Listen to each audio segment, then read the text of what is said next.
Dear Allah, you see my daughter, you know her, and you love her.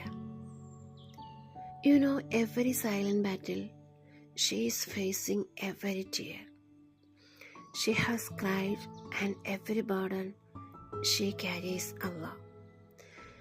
Cover her with your favor, fill her heart with peace, her hands with blessings, and her path with divine opportunities.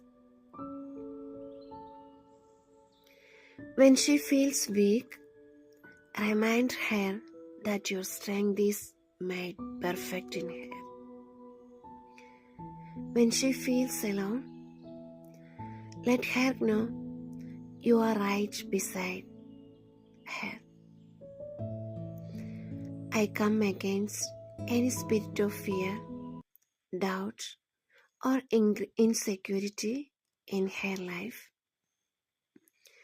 May she walk in confidence, overflow, and unshakable faith.